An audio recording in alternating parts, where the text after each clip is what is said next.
Good morning, everyone. I'm Paul Schwotzer, and welcome to Unity Spiritual Center in the Rockies, and to everyone online. And I believe it was this calendar year since I've been here, I've been opening with a John Denver song. So here's another one. It's called Eagle in the Hawk.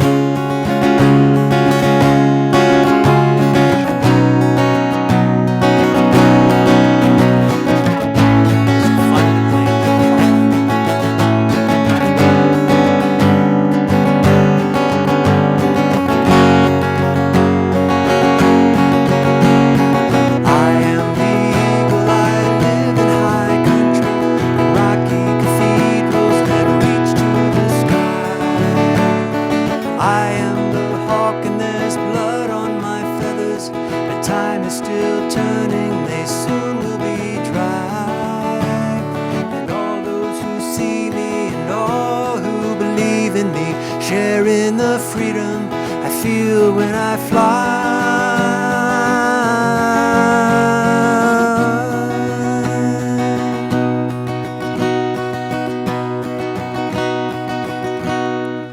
Come dance with the west wind and sail o'er the mountaintops, sail o'er the canyons and up to the stars, and reach for the heavens and hope for the future and all that we can be and not what we are.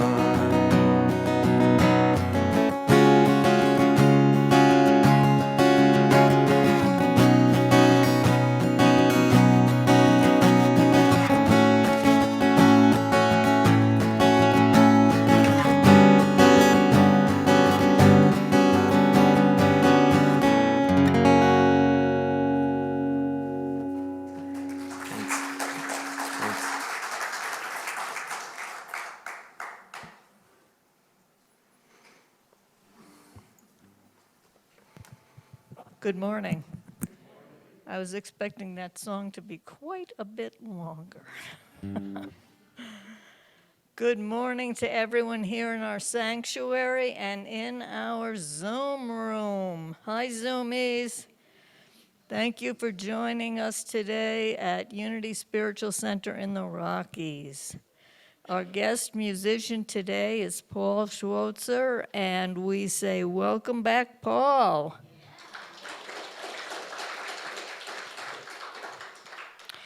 We would like to share our inclusivity statement with you. Unity in the Rockies is an inclusive community. We welcome all people, races, gender identities, and relational orientations. Wherever you are on your spiritual journey, you are welcome here. Please join us in affirming our mission statement. We are an inclusive spiritual community where we recognize and express our oneness with our Creator and all creation. And just a few announcements. We're hiring. We're looking for a part-time music director and part-time facilities coordinator. Please email your background and resume to unity@unityrockies.org. The Sacred Women's Circle, New Moon Oracle Gathering. Join us on Saturday, October 14th from 3 to 4 p.m. in Fellowship Hall to come together to bring in the new moon, a time for new beginnings.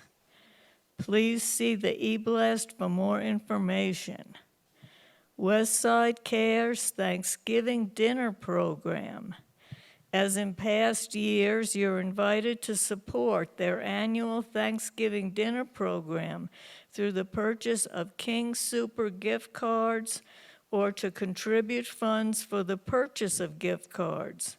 Contributions must be received by October 29th. See the e-blast for more information. The Tuned In Workshop with Molly Lord. Register now for a workshop on how music and behavior patterns intertwine to shape your mood, body, selves, and spirit. The workshop is November 11th to 12th from 8:30 to 5:30 at the Cheyenne Canyon Inn. The cost is $135, including lunch and refreshments.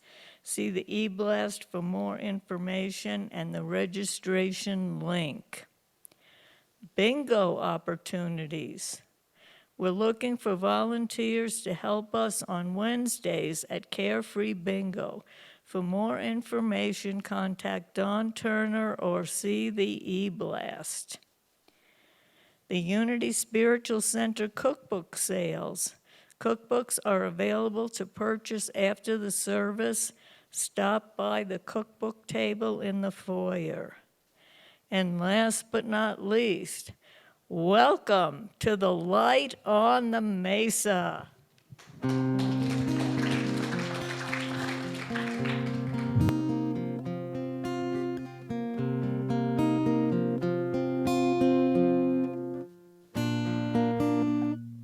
That might help.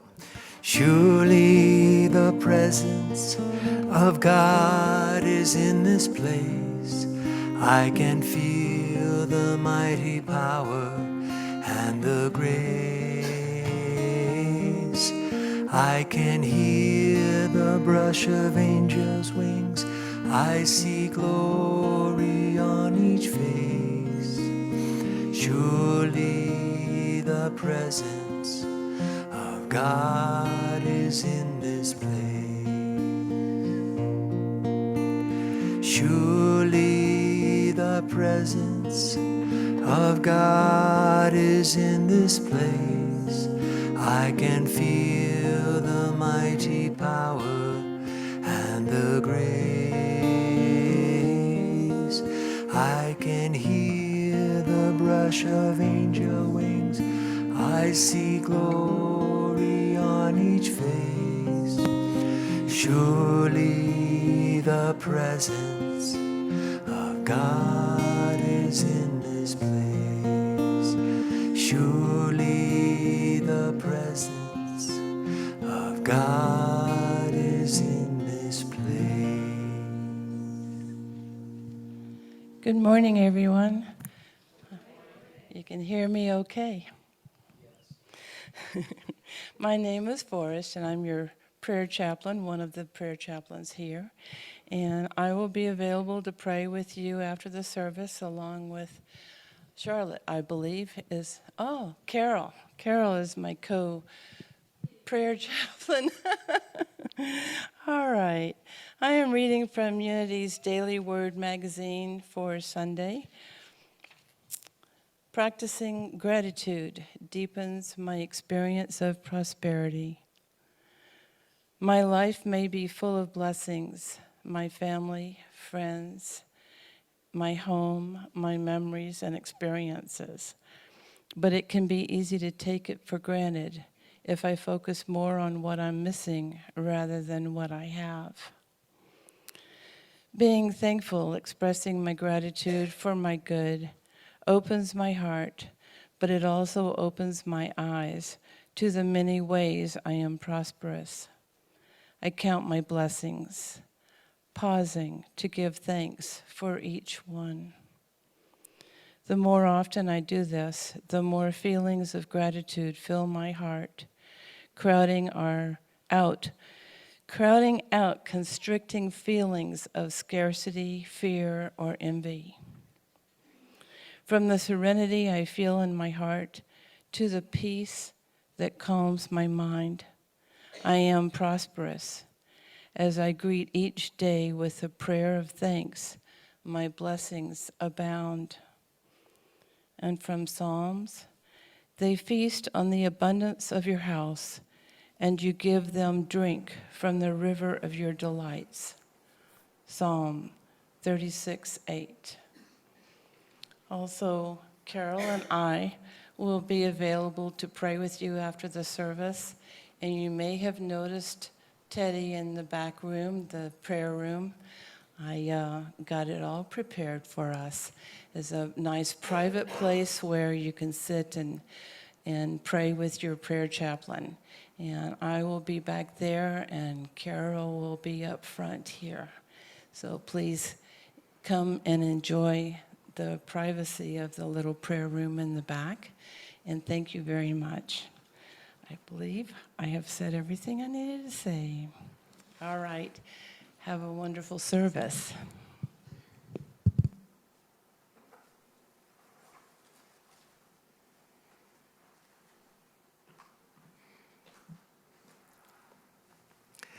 This is a song for October. It's by Peter Mayer. It's called John's Garden.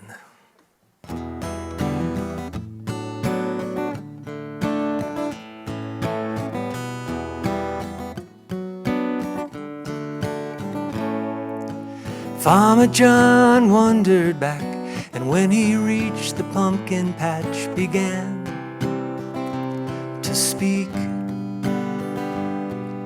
He said the weather's getting colder, summer's over and it's almost Halloween. That's the day, the reason you were made, when everything about your life will change. You will have eyes to see, and for that time you'll be a bright lamp burning in the darkness.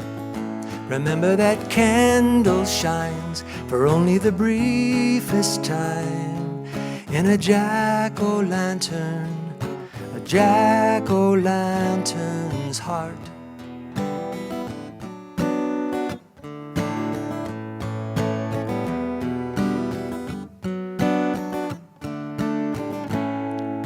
The pumpkins held a meeting there. Some were very apprehensive and afraid.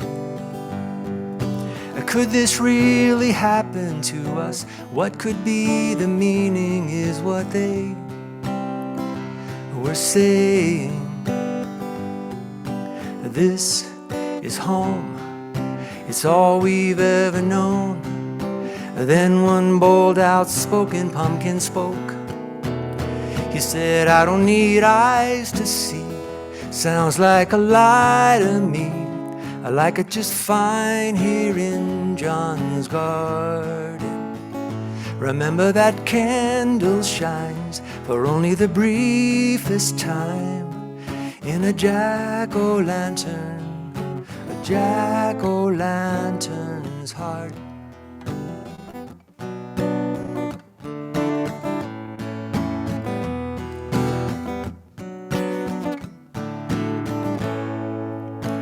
There is much to ask, to ponder in the pumpkin patch, when imposing old October shows up at last.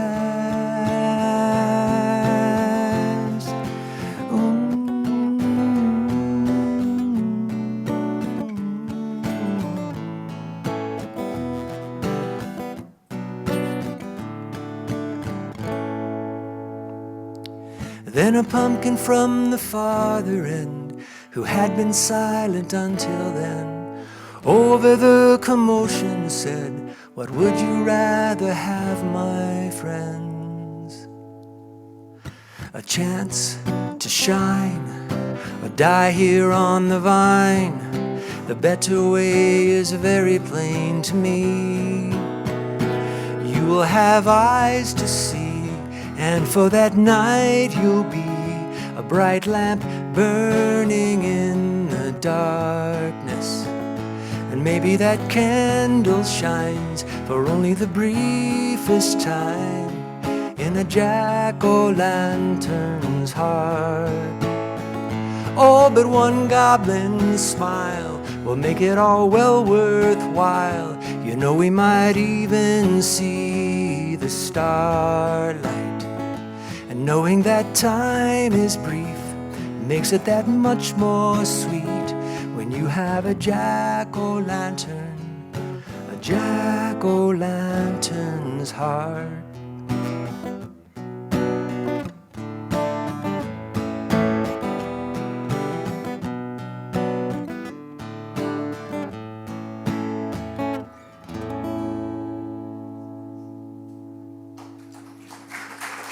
Thank you. A jack-o'-lantern's heart, and we have two adorning our platform. Life is good. Well, good morning, beautiful people. Love and blessings to you on this glorious fall day. Oh my gosh. So we're a church and we don't gossip, but we do like to visit a little bit. And rumor has it, Christine did a great job last week. Good. How good it is to welcome our own, right? Sharing our own wisdom, sharing our own grace, sharing our own ease. And so good, so good. Life is prosperous and abundant, and we are glorious and all in the flow of that experience. So if you would please, beautiful people, join me in a moment of grounding meditation and prayer as we release the busyness of the morning and just allow ourselves to be fully present.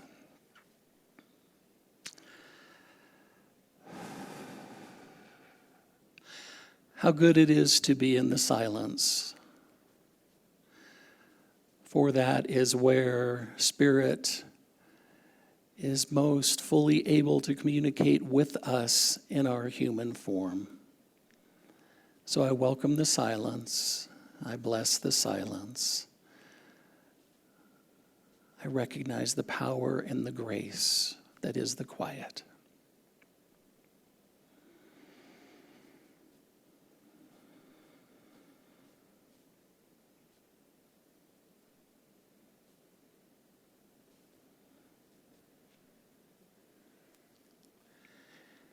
And as we move into this service then, continuing our deep dive into prosperity, into abundance,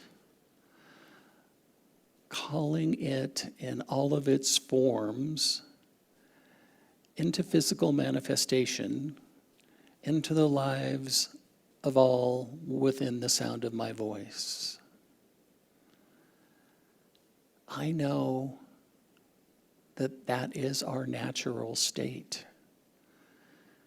That we are put here happy and to be happy, prosperous and to continue to be prosperous, abundant and continuing to be abundant.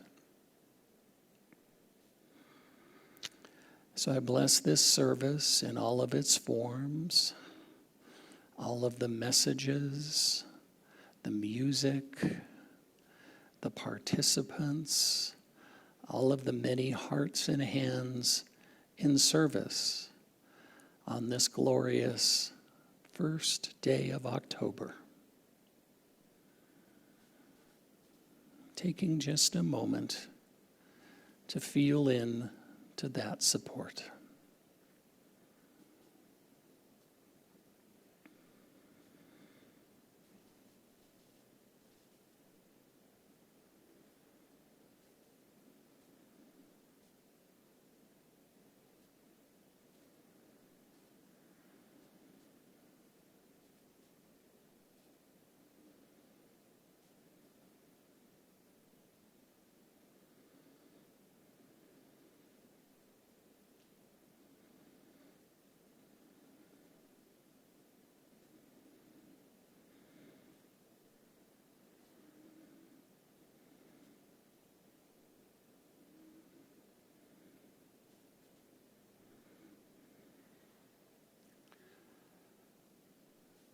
So from the power of the silence then, we move into the power of the spoken word.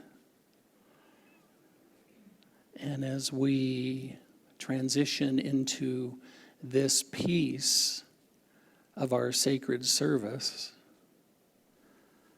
I begin by speaking the name of Officer Christine Sandoval,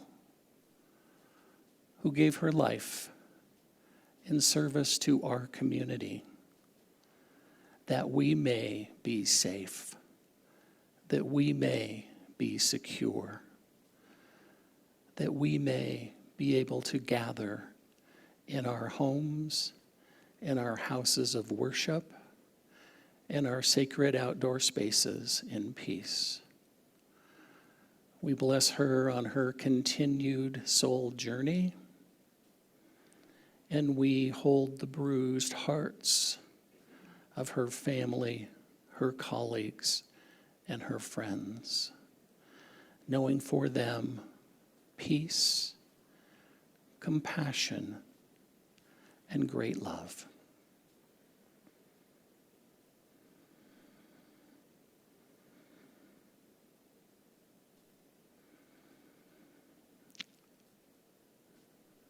And so we allow ourselves to come back into this time, in this place, in this space, knowing that we're fully grounded, knowing that every individual gets exactly what they need, what they want, what their soul is thirsty for. It is good, it is blessed, it is a blessing. We anchor this together by saying, and so it is.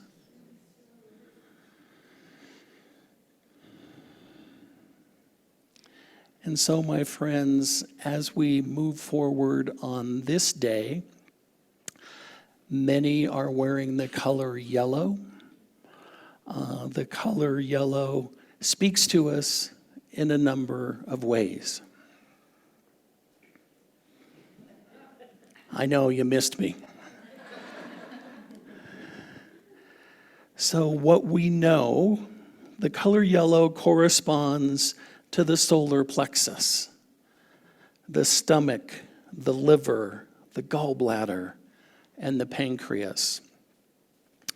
Yellow balance is efficient, organized, warm, radiant, flexible, self-aware, humorous, logical, and connected to personal power. Would everybody like a pair of these? Yellow is I can.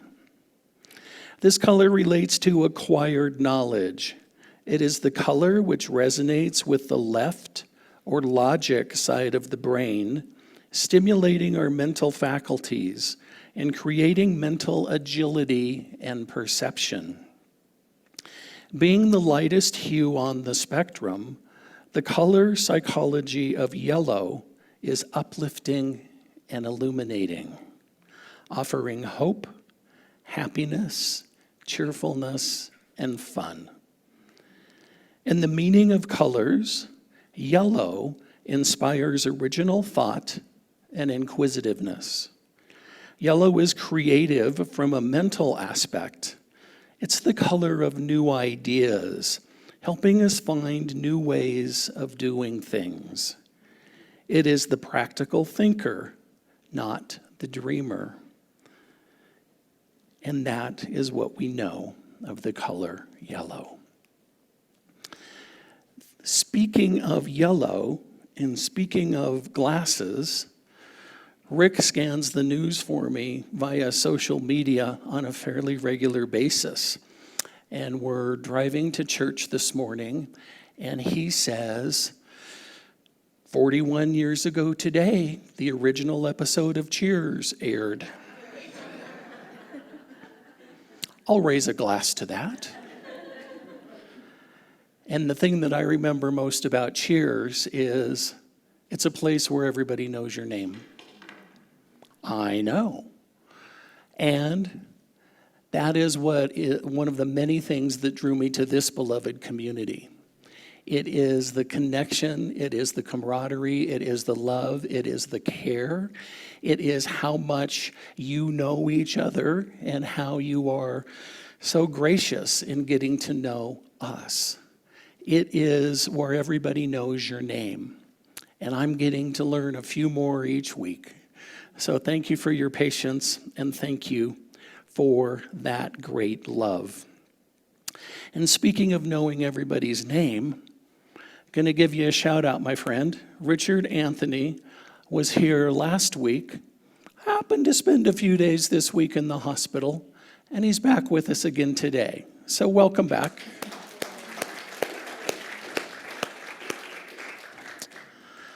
We don't need details, and you don't need to repeat that again anytime soon. So there you are. I'll give you a doctor's note that says you can't go back to the hospital. So we continue to dive in to the work, Ask and It Is Given, learning to manifest your dreams and desires. And we're taking on chapters 7, 8, and 9. And again, I love that the chapters are powerful and they're packed with good information, and they are so brief, right? Yeah, this whole book is, what is it, like 273 chapters? Or kidding. But there is a piece that I particularly liked. Mark, I'm getting a little feedback. Could you turn me down just a bit, please? Thank you so much.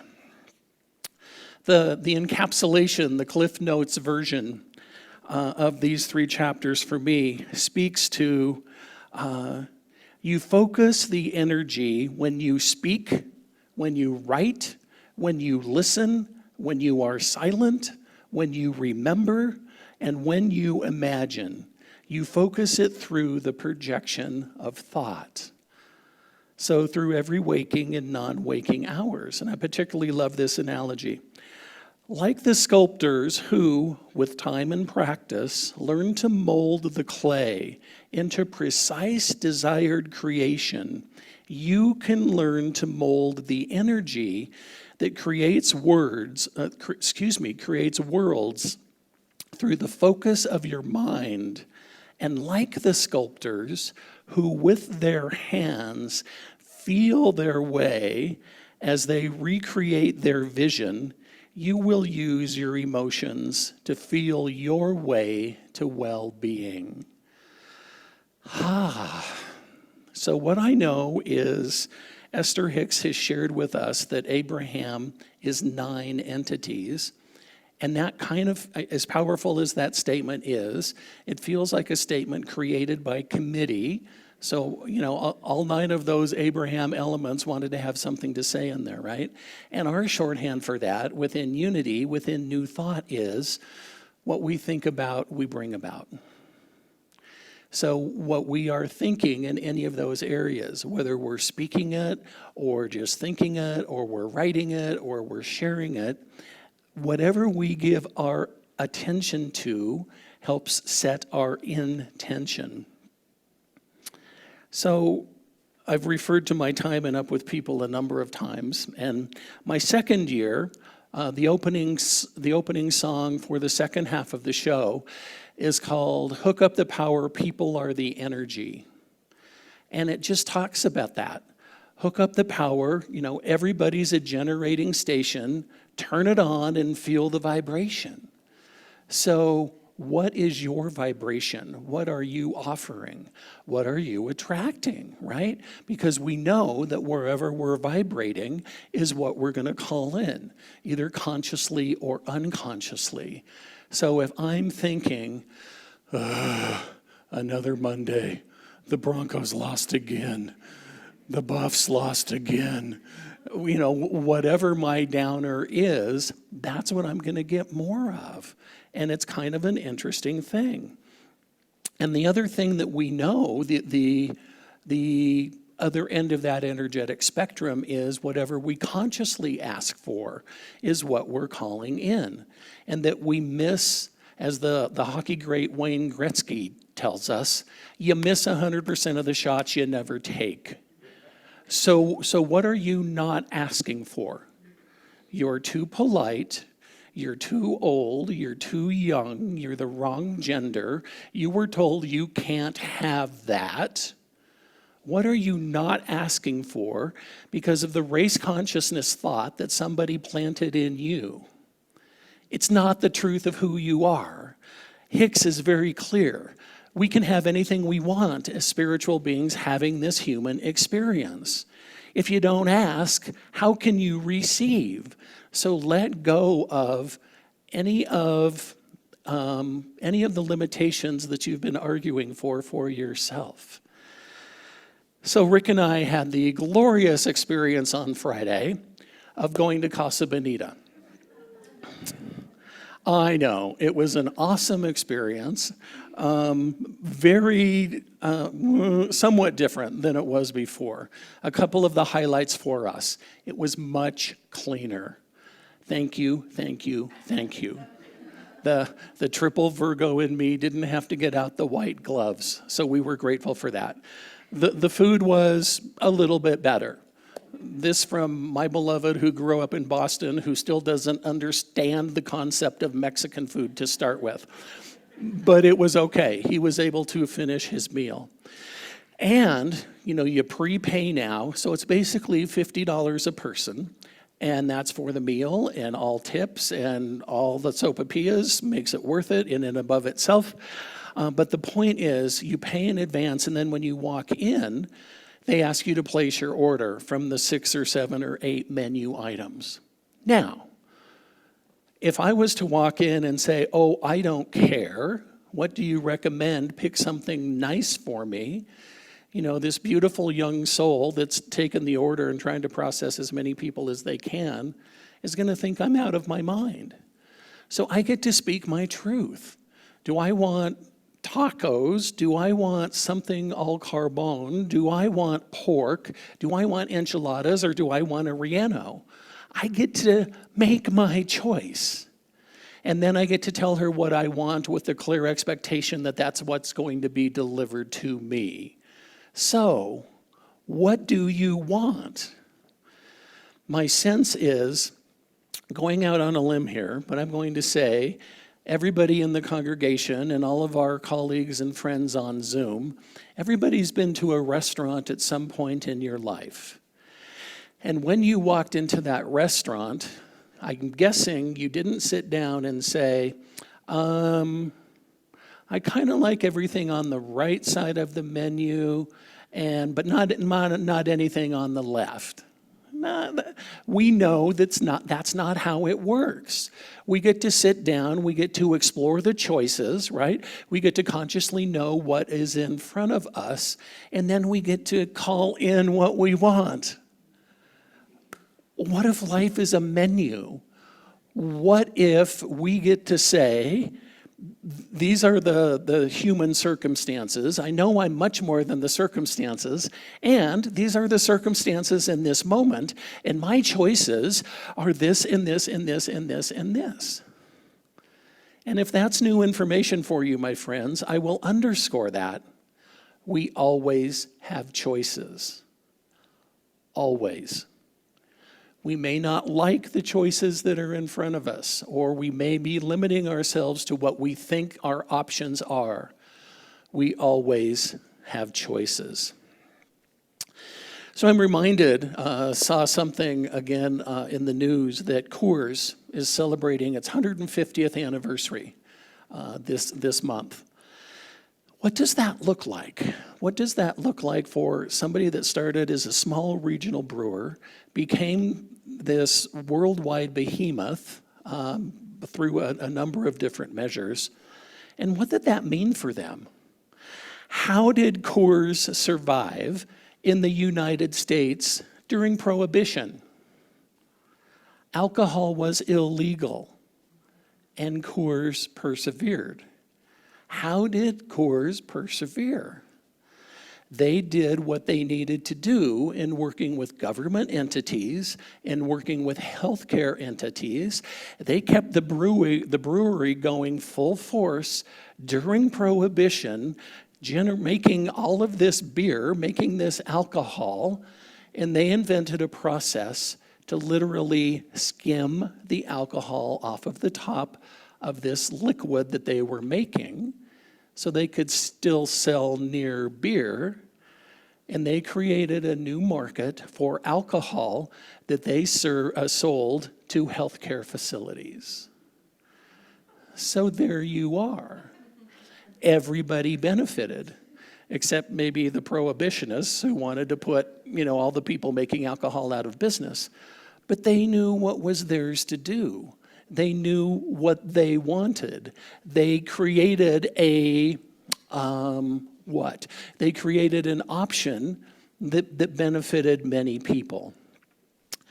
So if they were to say, oh shoot, prohibition just passed, we need to shut down the brewery, would have been a very different outcome. They knew what they wanted. They came forth with clear intention. They engaged with as many people and entities as they needed to, and they were able to save their business. Fast forward to celebrate 150 years in business. So without asking, you won't get what you're looking for. So I also love that in that same chapter, Abraham points out, we're talking about a lot of heady stuff here. And for some people, it's new information. And for some people, I just can't get my head around it. For some people, I'm still iffy. I don't know if I want to get my head around it. Abraham says, you don't have to understand it. You don't have to understand it. What if you just allowed? What if you just said, I am in the flow of all good and all prosperity and all abundance? You don't have to know the how. You don't have to know the specifics.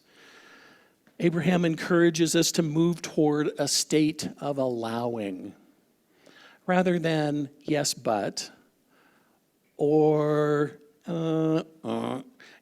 whatever limitations you might put on yourself. You don't have to understand it, but they do encourage us to be in the flow. Be in the stream of well-being that flows. Repeat after me. I am in the stream of well-being that flows.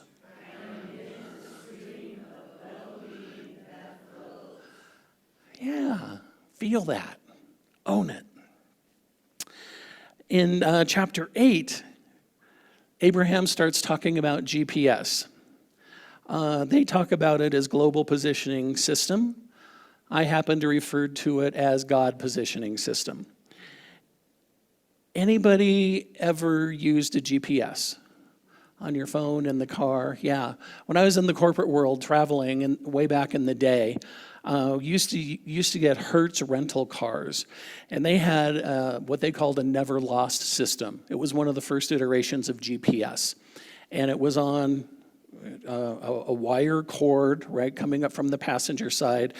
It was an in-car computer, and where are you going? And you didn't have voice activation, so you had to punch in the address, and it would do a pretty good job of getting you there.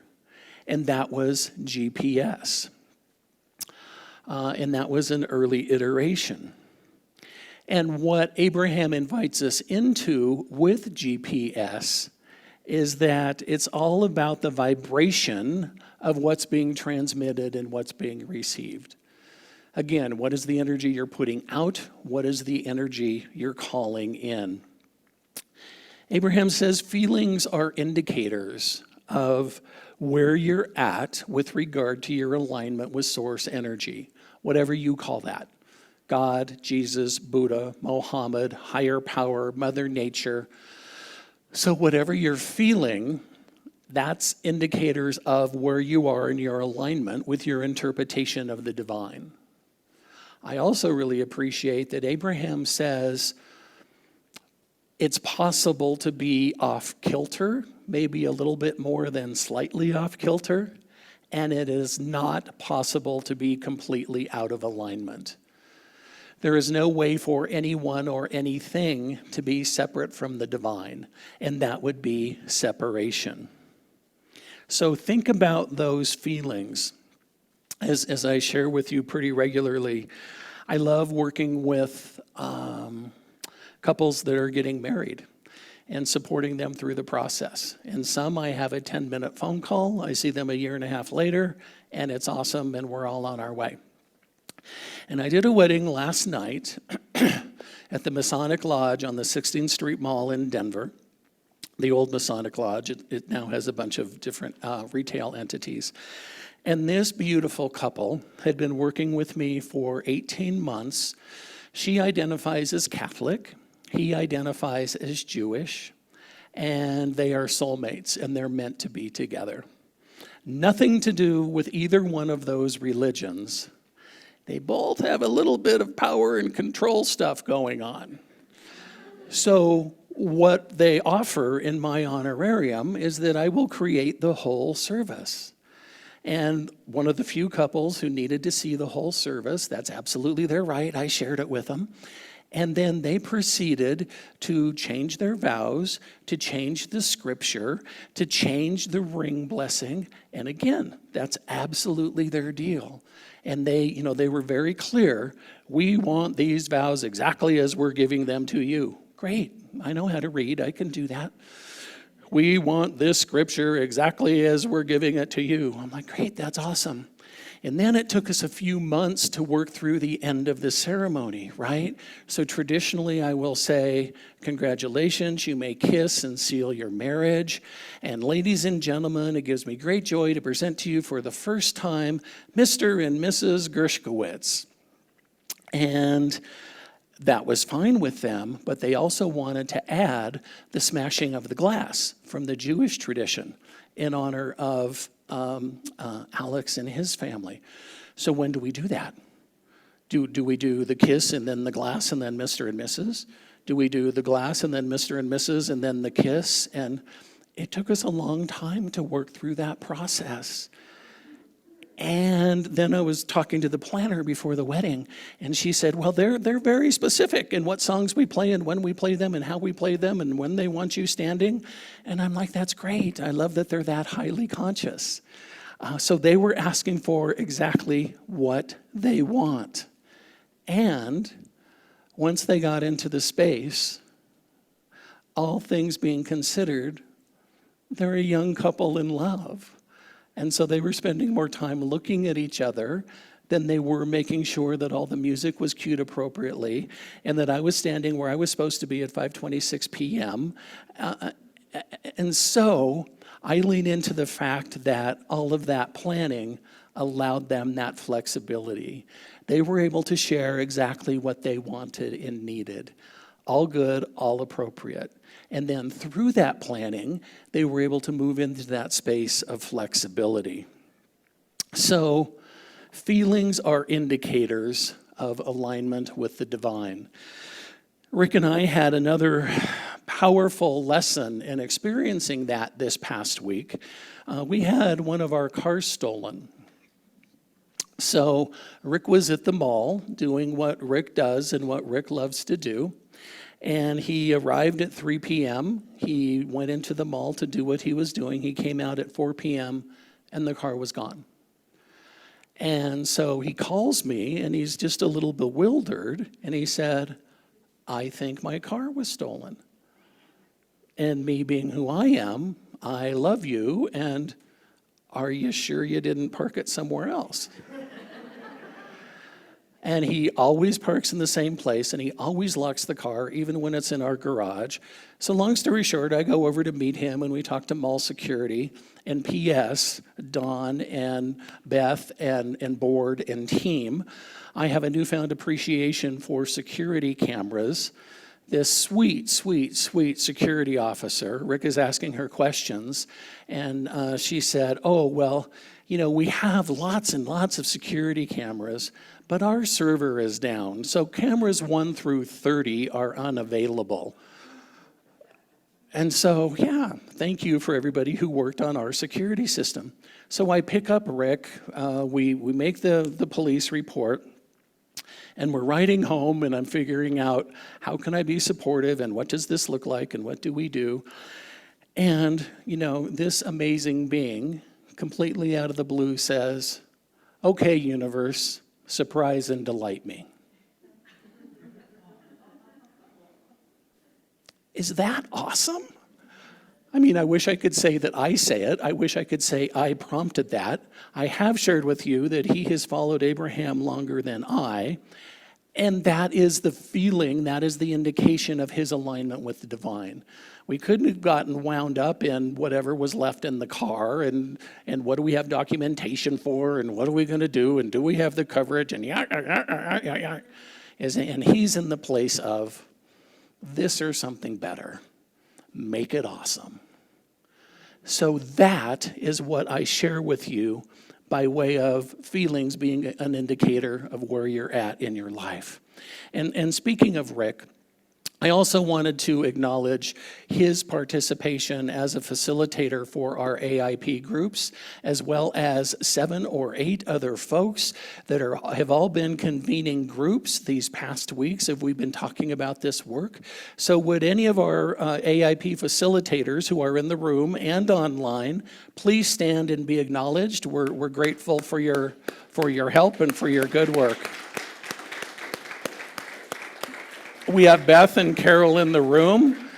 We have Penny online. So many people doing extraordinary work. And then trying to stick within our timeline here. The third piece then that Abraham talks about this week in chapter 9 is emotional reactions. Emotions are about our relationship with Source. You are empowered beings, utterly free to create. We've had a little bit of this conversation before. If any of you have ever said or continue to hold the false notion that you are not creative, let it go. You cannot not be creative. Pardon the double negative. You are creative in how you show up and what you do. Our board president is creative when she spends hours sifting through emails to create an agenda that we're going to talk about at the board meeting. Right? Our beautiful forest is creative in creating the amazing space in our new prayer chapel. A teddy bear? I think it's awesome, right? So you are creative in what you do and how you do it and how you choose to be and how you choose to show up. You know, earlier in the reading from Abraham, they mentioned the metaphor of sculptors, right? Molding clay. And you all have heard the analogy of Michelangelo and other sculptors who said, my work is to free the piece of art that is underneath the stone. So they're chipping away to free that image, while the potter is perhaps creating the image that she is choosing to create. So what are you shape-shifting? What are you choosing to create in your life? What are you forming? What are you molding? We are all here to learn, to grow, and to expand. So you're creating, whether you're choosing to pay attention to it or not. You are co-creating your magnificent life with the divine. Take off the blinders, let go of the limitations, call in, create something that is as awesome as you are. So speaking of emotional reactions, this week I'll be honoring the 21st year since my dad made his transition. And one of the things that I remember about my dad that was reinforced for me by the police chief of our city of Broomfield, Colorado, he said, David, you know, I loved playing baseball for your dad, and your dad is the reason I don't smoke. I'm sorry? Oh, I said, he said, your dad is the reason I don't smoke. I said, how is that? He said, well, we were playing ball for your dad. We were playing summer baseball. And your dad was driving down the street, and 2 or 3 of us were hanging out on the ball field in the morning before school having a cigarette. And your dad saw us, and he pulled up to the field, and we were all kind of, you know, doing the guilty thing, whatever it looks like that teenage boys used to do. And he said, your dad walked up to us, and he said, good morning, gentlemen. And we said, good morning, Mr. Goldberg. And he said, I see that you all are having a smoke before school. And they were all kind of, you know. Well, my dad didn't have very many rules, but back in the day, athletes did not smoke. And so that was one of the rules, and they broke the rule, and he saw them break the rule. And he said, so we find ourselves at a choice point. You can continue to smoke, and that is certainly your choice and your prerogative. And you need to know that you will not be on the baseball team anymore if you make that decision. And he said, or you can choose not to smoke, and you can remain on the team. And they said, oh no, we won't smoke anymore. We want to play ball. We really enjoy this. He said, okay, I appreciate that decision, and I support you in that decision. And so I invite you to start running laps around the field. And you will run until I say you're done. And we will meet here every morning at 6:30, and you will run until I say you're done. That's the ground rules going forward. And the guy started running. And 40, 50 years later, the police chief of the city of Broomfield, Colorado, says, your dad is the reason I don't smoke. That was an emotional reaction. That was my dad doing what he thought he needed to do, what he knew young people needed. And that was now, obviously, a grown man saying, thank you for that emotional reaction, and thank you for understanding. So we've talked about asking for what you want. We've talked about you miss 100% of the shots you don't take. Put it out there, see what happens, see what Spirit has in store. We talked about GPS, your God positioning system. It's never failed you. It's 100% accurate. You get to choose to listen to it. And we talked about emotions, emotional reactions, helping connect you with the divine and where you're at on that journey. So that is these 3 chapters in Ask and It is Given. Let's not lose the title, right? Let's not miss the forest through the trees. Ask and it is given. So we're working with seed, soil, plant, right? We're working with the 3 levels of manifestation. And when we put something into that creative medium, it is 100% objective. Whatever you put out, you will receive, depending on your alignment with the divine.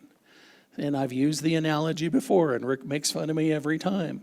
If I plant kumquats, Spirit isn't going to say, oh, I think he meant rutabagas, and have something different come up. So what you think about, you bring about.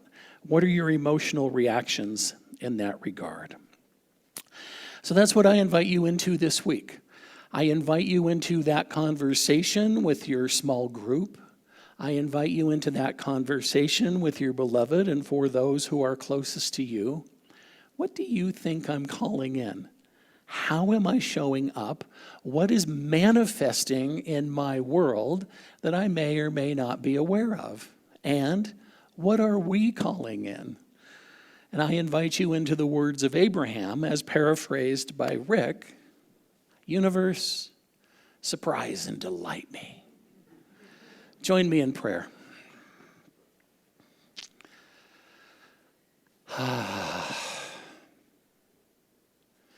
So I find myself in a place of deep gratitude for new insights, for fresh information, for different takes on old strategies, for an invitation into new ways to pray, into how to act, how to think, how to behave, how to interact. And I offer a gentle yes to the universe. I am open, I am receptive. I am here to learn, to grow, and to expand. And I call that in with tremendous grace and ease. Releasing the cosmic 2x4, knowing that physical, mental, or emotional pain is no longer a part of my experience. I am open for what is mine to hear, what is mine to release, and what is mine to engage. And I call it good. I call it blessed and a blessing as we continue to explore how to manifest our desires. What I know to be true is each and every one of us is an excellent manifester. I bless that, I honor that, I call that in, knowing only the highest and best in every aspect of every one of our lives. I simply say, thank you, Spirit. I release, I let go, I allow it to be. And we anchor this together by saying, and so it is, and so I am, and so we are.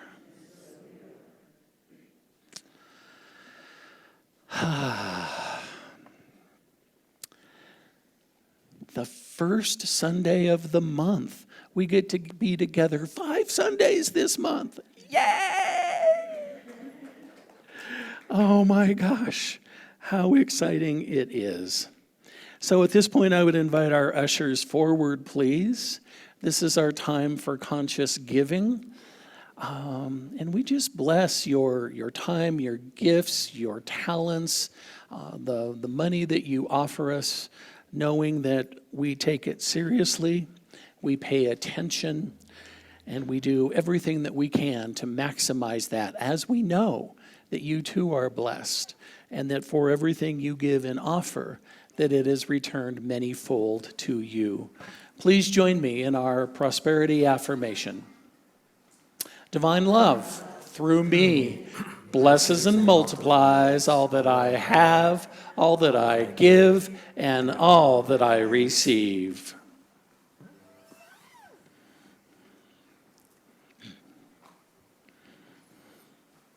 This is another song by Peter Mayer. It's a Blue Boat Home.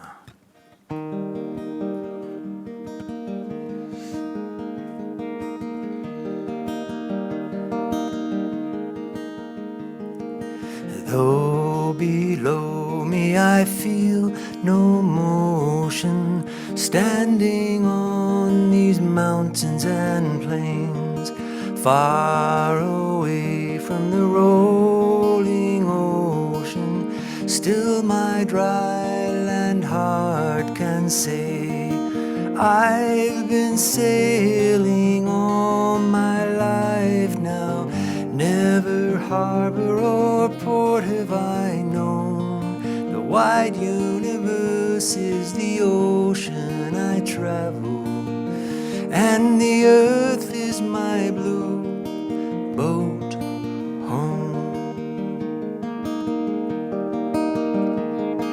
Sun, my sail, and moon, my rudder, as I ply the starry sea, leaning over the edge in wonder, casting questions into the deep, drifting here with my ship's companions, all we kindred pilgrim souls, making our way by the lights of the heavens in our beautiful blue boat home.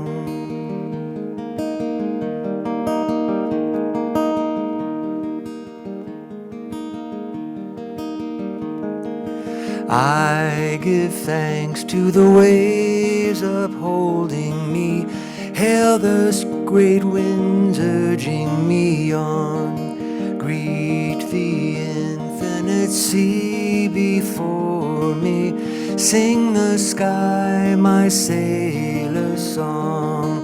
I was born among the fathoms, never harbor or port have I known.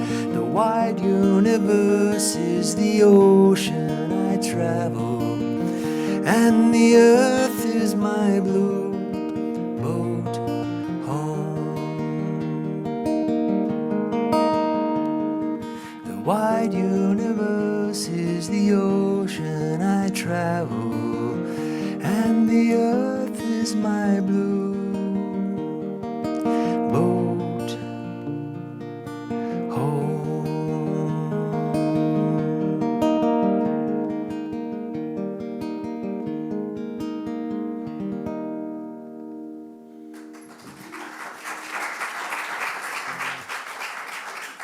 Thank you, thank you. Please come back and join us again soon. We love having you with us. Thank you. So we bless this outpouring of prosperity and abundance that is shared with us on this day to encourage us, to help us expand our message of love, of oneness, of connection, of faith, of service. All is well. God is magnificent, and so it is.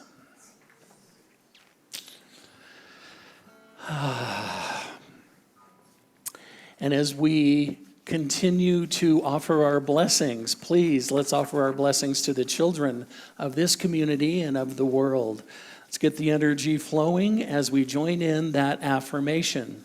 You are loved, special, and important. We see and bless the divine being you are.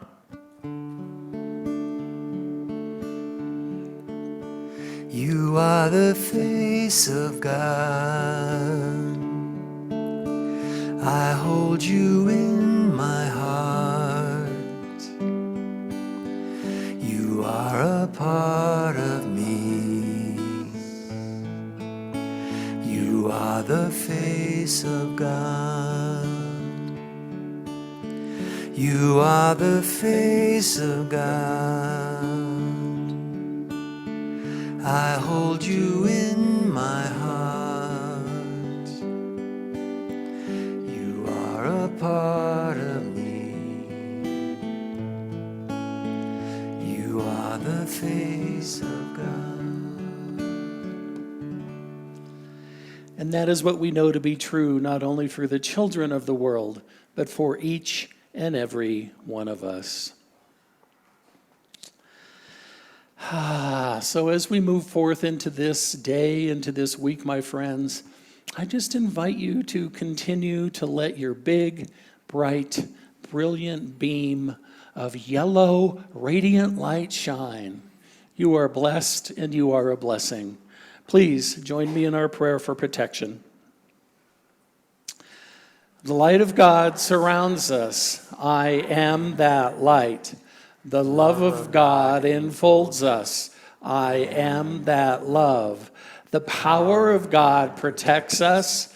I am that power. The presence of God watches over us. I am that presence. Wherever we are, God is, and all is well. Blessings, blessings, blessings. Please stay in your rows. Join hands if you choose, and know that you are extraordinary. Go in power. Go in peace. We